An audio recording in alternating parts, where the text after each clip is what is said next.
Namaste, everyone, and welcome to Anchor the Light. Here we always try to share spiritual teachings that will enrich your life, your spiritual life, and your material life. And of course, the core of that is doing our spiritual practice and meditation. So today, let's work with something more practical. The Taoist Chinese saying, judge a person not by his ability to make money, but his ability to retain it. So we'll approach this from the material aspect, and then we'll approach it from the spiritual aspect. Plain English, I shared the saying before, it's not how much you make, it's how much you get to keep, or how much you actually get to enjoy and use. I'm sharing this with you because as we work with spirituality, people have this concept of spirituality and money are conflicting. Actually, the way my teacher explained it is spirituality is like one wing, materialism is like the other wing.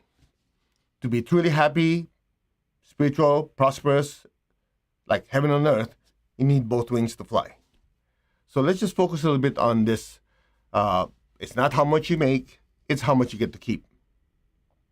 This is connected to the virtue of moderation and non-excessiveness. I've known quite a number of people that on the outside, they look good, they have nice cars, big homes, brand names, jewelry, fine. I have nothing against it. You know, some people on the spiritual path would be upset when they look at these people. These people are so materialistic. I've been taught by the teacher a different way. It says, look, they didn't steal it, they didn't hurt anyone with it. They want to enjoy it, go for it. Nothing wrong with it. Because the way he is teaching us is, look, money is simply a tool. It can be used for good, it can be used for bad. However, the important part is how you handle money. Because how a person handles money is an expression or reflection of their true character. So this is connected to what the Taoists say, and I'll read it to you so I don't misquote it. You can gauge poor people by the things they will not do, and you can gauge rich people by how they use their money. Okay, let's do it again. In Taoist tradition, it says, you can gauge people by the things they will not do. And you can gauge rich people by how they spend and use their money. Now let's put it all together. So from the budgeting viewpoint, you already know this, don't spend what you don't have. Unfortunately, I think in the United States and maybe the rest of the world, it's always like, it's okay, how much the payments, I can afford it, right? Unless it's like the huge, ginormous investment like your home. The way I was taught by my teacher is, before you spend something, ask yourself, do I need it? Number two, okay, let's say you don't really need it, you want it. The next thing you ask is, can you truly afford it? Is it one of those where you gotta work extra hard, stretch so hard, sacrifice so many things in your life just for that one nice phone, one nice watch? Or the smarter way to do it is, and many versions of this, the way I was taught is, if I'm gonna buy something, it means I already have the ability to buy at least 4 or 5 of these. At least 4 or 5 of them. Then I'll buy this one. It simply means that buying this will not take away from food, take away from rent, take away from mortgage, take away from feeding my family, doing things that are already important. And it's just like excess money. Now some of you go, yeah, but if I do that, I'll never enjoy anything. Well, then you go back to the bottom line is, how am I handling my finances? Am I spending more than what I'm making? One of the things that we teach in the Kriya Shakti class, the prosperity class, is called the principle of success and principle of moderation. And so to illustrate it, this is what most people do, me, including me, before I met my teacher. We go like this. Okay, if this is income, this is expenses, this is commonly what we do. As our income increases, so do our expenses. Increase our income, increase our expenses. Increase our income, so the expenses go up. If something happens, like, for example, COVID, or something happened to the job, the income, the supply chain of your business, whatever, if the income drops, The expenses don't say, income went down, let me go down with it. It doesn't. True? So what happens? If this goes down and you don't have a pad, this is up. And I remember my uncle many years ago said, on a personal level, he goes, just because it's on sale, if you don't need it, it's not a good deal. You see, we buy or we purchase with feeling and try to rationalize with our intellect. And I remember he was telling me, just because it's on sale, FOMO, or it's on sale, but if you don't really need it, isn't that a great deal? In the big picture, you're still spending something you don't need. Make sense? But if you need it, hey, of course, it's something you need to get. A lot of this has to do with self-control. So it leads to the next part of the teaching, moderation, non-excessiveness. And let's go back to what the Taoists say. You gauge poor people by the things they will not do, and you gauge rich people by how they spend and use their money. So if a person doesn't have money, you gauge their character by the things they will not do. In other words, they realize they're financially not doing well, so they will not spend things that are not necessities. Even though they really want something expensive, and they want to buy that new phone, even their phone is working.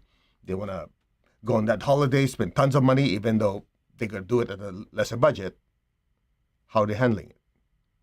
Are they able to say, wait, we'll spend that much when we have it, not when we're just gonna, pile debt on top of what we already have. And then to take it further, you gauge a person's, we'll use the word poor, a person who doesn't have as much resources, their character by what they're not willing to do. They're not willing to steal. They're not willing to cheat. Because their self-worth is not dependent on material things. You see, oftentimes on the spiritual path, these are spiritual tests. When the resources are not doing well, will we cheat? Will we hurt people? Will we deceive people? When we're desperate. That shows a person's character. So that's part of it. When you gauge a poor person, a person who doesn't have much resources, by things they're not willing to do. They're not willing to hurt. They're not willing to deceive. They're not willing to deceive. They're not willing to lie to people just to make money. It shows a person's character. On the other side of it, you gauge a person with resources, the rich people, on how they spend their money. They have the resources, right? So it shows the person's character. How do they spend their money? Okay, they spend money on luxury things. They can afford it, so you can't fault them for it. The question is, are they spending the money in such a way that it hurts people?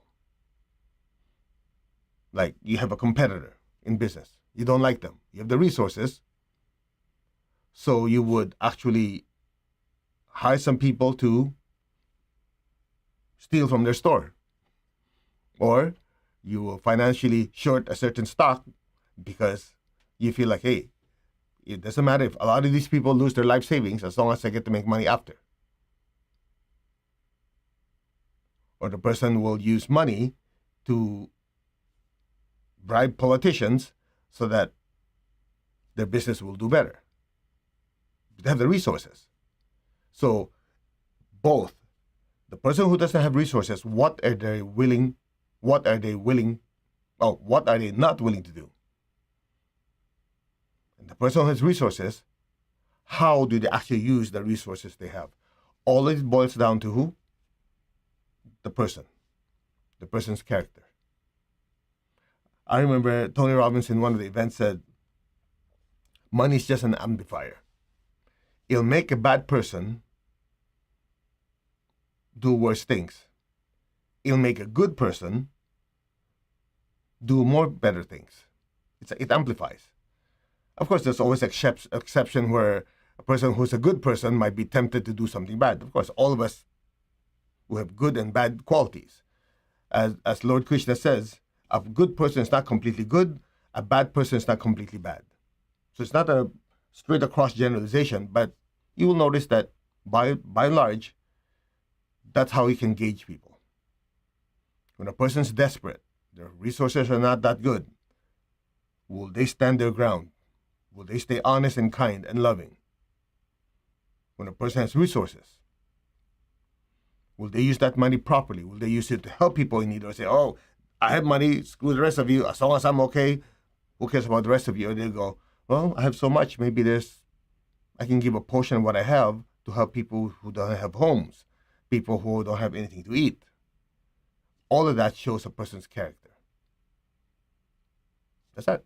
Lesson is very simple. Shall we meditate?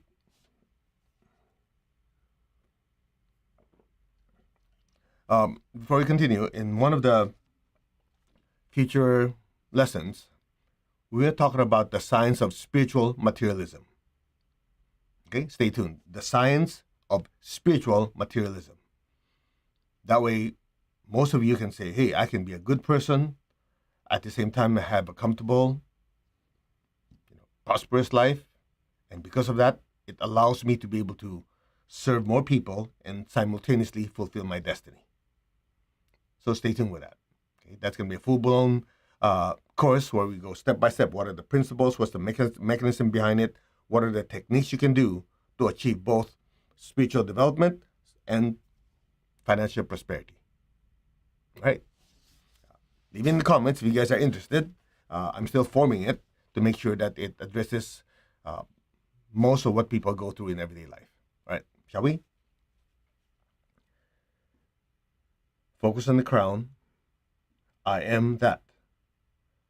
I'm not the body. I'm not the emotion. I'm not the thoughts. I am the soul. I am a spiritual being of divine intelligence, divine love, divine power. I am that. That I am, the soul, the spiritual self. I am connected in one to my higher soul. I am connected in one to the divine spirit in me, the divine spark in me.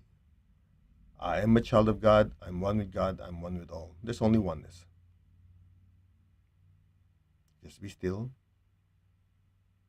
There's only oneness.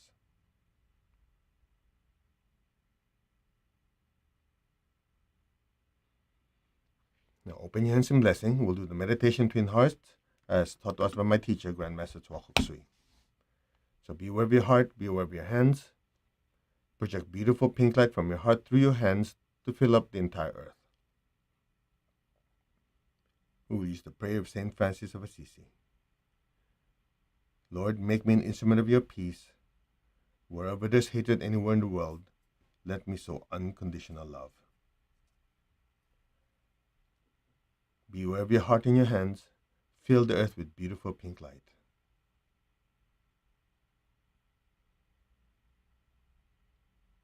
Where there's injury, let me sow pardon and forgiveness. Where there's doubt, let me sow faith. Where there's despair, let me sow hope.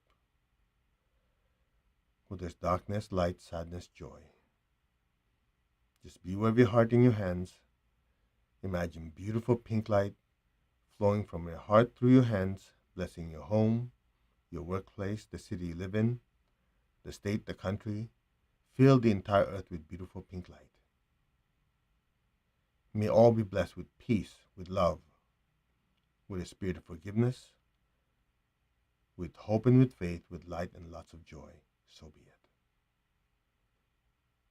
Blessings to all. Just be still.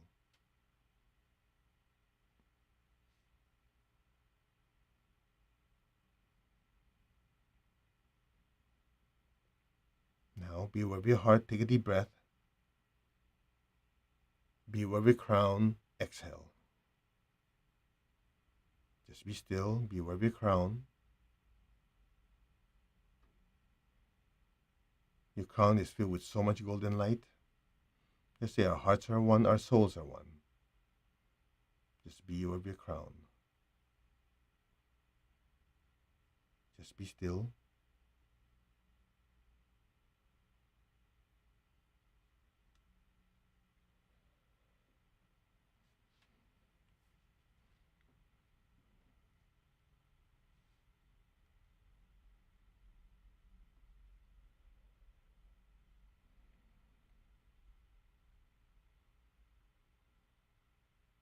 Be aware of your crown. Allow the golden light from your crown to flow down through your hands and fill the entire earth.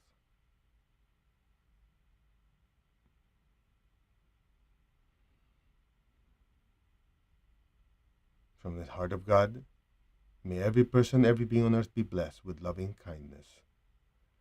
May all be blessed with great joy and happiness, with understanding, harmony, and divine peace. Just be aware of your crown.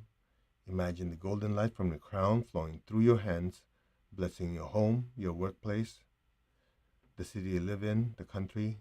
Let that golden light spread everywhere. May all be blessed. So be it. Just be still. Let the energy keep flowing.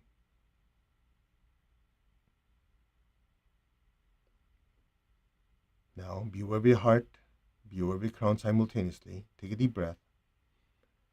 Exhale. Imagine golden light even brighter than before pouring through our hands. And once more, bless our family and friends, the people we work with. Let it spread to the city you live in, all the countries in the world, and let it spread throughout the entire earth. Fill the earth with golden light.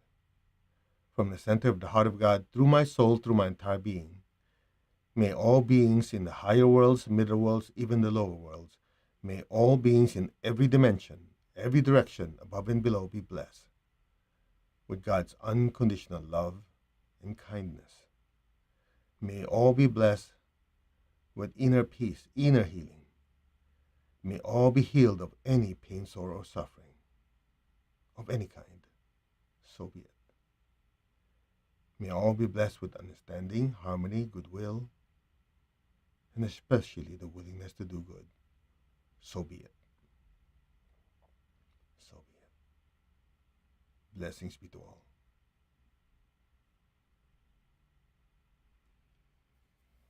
Now gently lower your hands.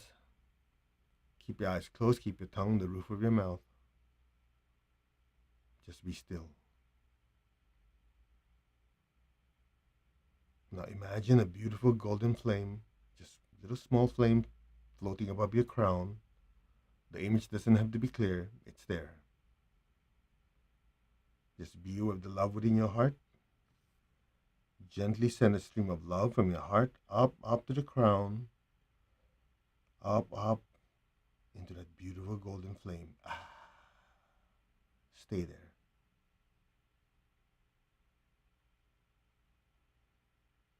Be still.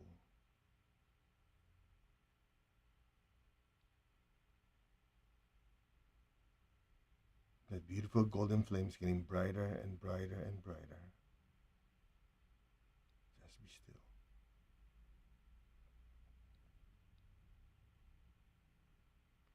And listen. Om.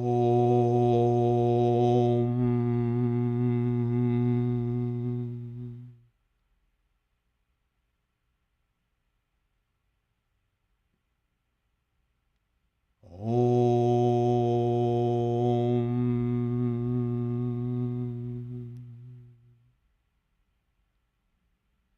Allow your awareness to just drift into that space before the next Om.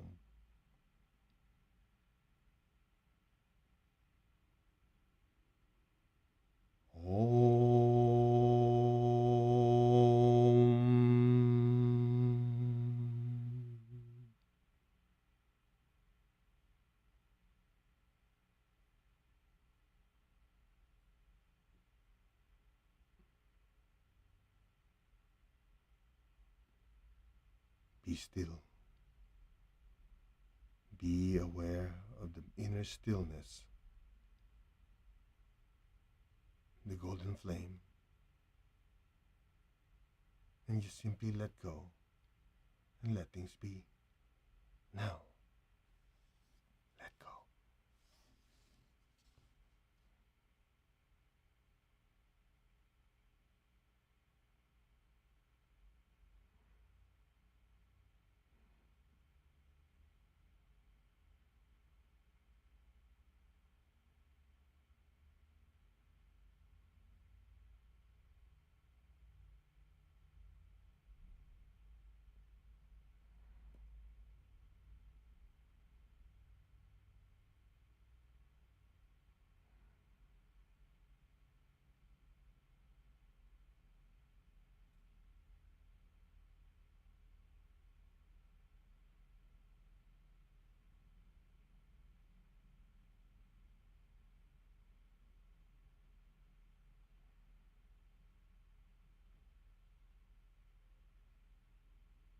Gently, slowly, very gently and slowly. Come back to your body. Move your fingers and toes. Just help you slide back into your body. Raise your hands again in blessing. Picture the people you love in front of you. Fill them with golden light. May all of them be blessed with good health, with much happiness, with abundance and prosperity, and with spirituality. So be it. Blessings be to all. Now be aware of your feet and the base of your spine. Put your golden light down into the earth. Let our beloved Mother Earth be blessed with divine light, divine love, and divine power. Let our beloved Mother Earth be healed, regenerated, and revitalized. So be it. To the Divine Supreme God, Divine Father, Mother, thank you for all the blessings, to all the spiritual elders, holy masters, to all the saints of all traditions, archangels, holy angels, and spiritual helpers. To my teacher, Master Chokok Sri Mahaguji Mailing, thank you in full faith, and so it is. Right, hope you had a good meditation. And I just want to share something with you, just a short version of it. When I first met my teacher in 1988, and I told him I want to spread his teachings, pranic healing, arhatic yoga. And he asked me how my finances are. And I remember telling him, Master, it's doing good. He says, how much are you in debt? Okay, he would ask me. I said, Master, about $30,000. Now, $30,000 in 1988 is equivalent to about $70,000 to $80,000 today, with someone that's 24 years old. So you can imagine how horrible that was. But for me, it's okay, because I have means to pay for it monthly. He said, that's not acceptable. I go, Master, what do you mean? You have to pay that off. I'm going, pay it off? Master, what do you mean pay it off? I was going to pay it off over a period of time. Nope, you pay it off as soon as possible. So I remember, again, I'll spare you the details. I talked to my wife. We worked very, very hard. I changed my mindset. I told her, I'm going to work. As far as I'm concerned, in my mind, when I'm working, the bank is empty. We don't have anything. So in other words, if I don't bring home income, we're in the streets. It's a way for me to psych myself out. You know, like some of you have attended Tony Robbins' event. You know, you burn your boats so you can conquer the island. In my case, I told myself that there's nothing there, so I have to work my ass off. Otherwise, we starve. So it took about 2.5 to almost 3 years. So I remember going to my teacher. I said, Master, I did it. I was so proud of myself. I thought, man, that's it, done. I can teach. So he said, not good enough. What do you mean not good enough? Now you have to have at least 1 year savings. In other words, if you don't work for a week, for a month, you don't work for a month, your bills will be paid, your family will be okay. I'm going, what? You heard of paycheck to paycheck? That's how I was living to even be able to pay off the debt. I mean, that required really strong moderation and budgeting. That's it. That's all he told me. I go, oh, great.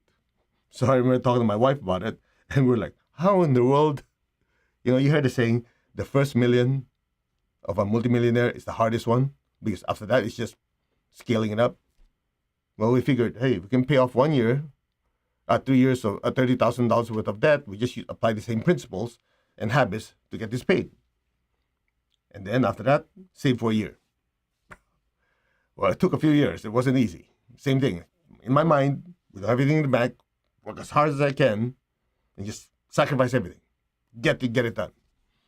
It took about 2.5 years, 3 years, I think, if I remember correctly. So we did it. It's like, oh, great, I have 1 year savings. I had to report to the teacher and tell him what I did, right? I said, Master, I did it. He looks at me, he goes, not good enough. Huh? Not good enough? Nope, now you need 3 years. He didn't just double it, he tripled it. So I got home, I remember my wife said, he said, not good enough, right? I go, yeah, of course. Get to work. Anyway, without boring you with details, it took us less time. We did it. So I go, finally. I'm supposed to report to the teacher. After we did it, Master, I did it. We have 3 years worth of savings. He looks at me and goes, not good enough. I got home. My wife just said, come on, let's get to work. Because he said, 3 years not good enough, and now you need 5. That means if you don't have any income at all for 5 years, your family still be okay. You continue spreading the spiritual teachings. All right, the teacher must know something I don't. Without boring you with details, it took us less than 2 years. So when I report back to the teacher, I go, I knew it's not going to be good enough. You know what he said? Okay, that's good. At least for now, for sure, you can really focus on spreading the teachings. You, your family will be taken care of. Then, I said, okay, great. It's a relief. And my mindset was so different because I can really focus on what I need to do to the help of other people. I don't have to worry about what's going on at home. And with God's blessing and teacher's blessing, we multiply that at least, let's just say many, many times. The lesson I want to impart to you is you can do whatever you can. You can do whatever you put your mind to. It's just a matter of focus. And to be perfectly direct to all of you who are on the spiritual path, money is actually something that can help you fulfill your destiny. Unfortunately, like many spiritual schools tell you that money is a hindrance, it's not. It's a matter of harnessing that resources. Because if you're harnessing it, you control money, not money controlling you. That's that. Very simple. Namaste, everyone, and we will see you in the next Anchor Light. God bless, and share this with as many people as possible. The more people learn about meditation and spiritual practice, the better this world's going to be. God bless, take care, and leave me your comments, and see you in the next Anchor Light.